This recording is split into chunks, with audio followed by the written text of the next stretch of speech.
Hello and welcome to the daily crypto market update. Today we had important news of the CPI numbers or the inflation numbers. So we had the inflation numbers expected that they would be around 8.3.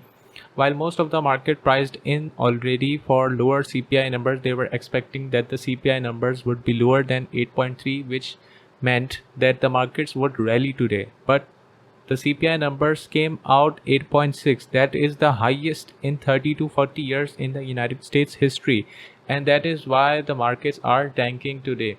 The CPI numbers just came out before the opening of the stock market, and you can see the stock market of S&P 500 yesterday closed at around 4017 points, and today it started from 3956. That's a lot of percentage down. And if we measure the percentage down, that how much down it is today from the yesterday, then we can see it is around 4.55% down to the at the current market price. However, I expect there's further downside since the sell off will continue as the market is expecting that we will have a higher interest rate hike this month. The interest rate hike and other important dates for the federal meeting I have posted already on my Twitter. You can follow me on Twitter. My handle is the_burden. You can see it on the screen as well, or the links are given in description. Moving on towards Nasdaq. Nasdaq also performed similar manner to S&P 500, and it includes most of the tech stocks. The tech stocks are, however, more closely related to Bitcoin, and we can see that Nasdaq is also tanking as the other stocks. And Nasdaq is bleeding furthermore compared to the S&P 500. It's about 5.5% down. And if we see Dow Jones DJI, it is also around 2.09% down from yesterday's closing. From yesterday's 4-hour candle opening, if we see, it's around 3.82% down, and the downfall of the stocks continue. Another important thing to note that I in previous days drawn these trend lines, and look how beautifully these trend lines are being respected by the dollar currency index.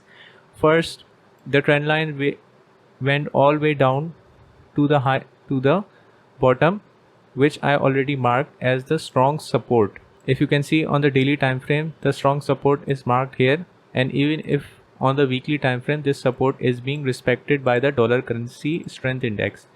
This is the weekly time frame, and I have marked this trend line in yellow many days ago. And now if you see the daily time frame, we are here.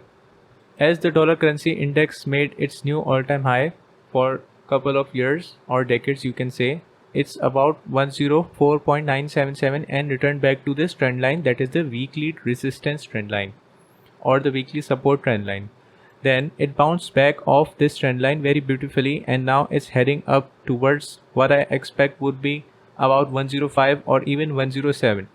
What this means for the stock market: usually when the dollar currency strength increases, the stock markets and other commodities, especially the cryptocurrency market, goes down very strongly, which we can even observe today that the dollar currency index is about 0.74% today.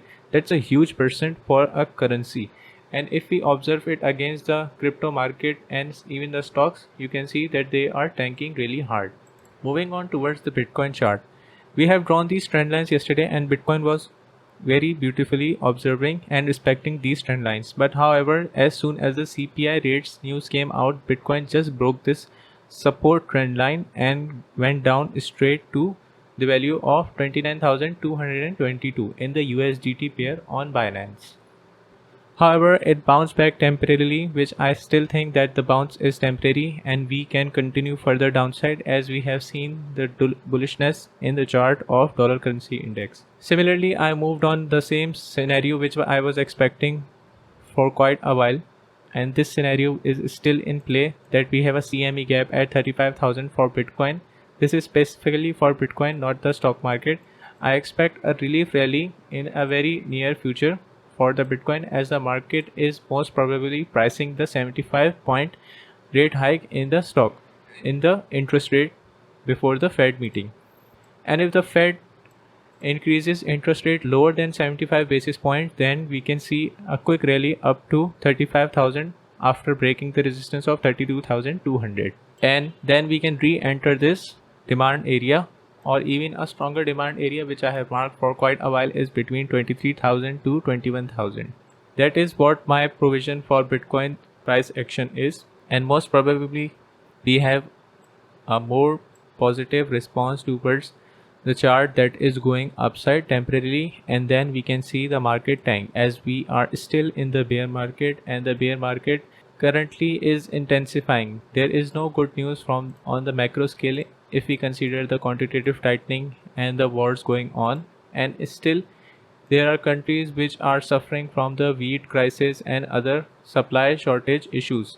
Moving on towards an arbitrage problem that just occurred on Binance US, that we have seen that Bitcoin price just crashed to $22,000 in Binance Futures USDT pair on the Binance US exchange. I don't know what this problem was caused by, however that is indicating that we have a very low wall order or strong buying indication here, that there is no current strong demand for Bitcoin and there might be a very or weak support in this region. So that is why I'm still not bullish. I'm mostly bearish right now, and I still recommend you guys not to change the sentiments. Just if Bitcoin pumps 5% or 10% in a day, we are still in a bear market. So just be cautious before opening longs or increasing the size of your ongoing longs, or even trading leverage these days. However, if you find this information useful, please hit the like and subscribe to the channel. Thank you for watching. Bye bye.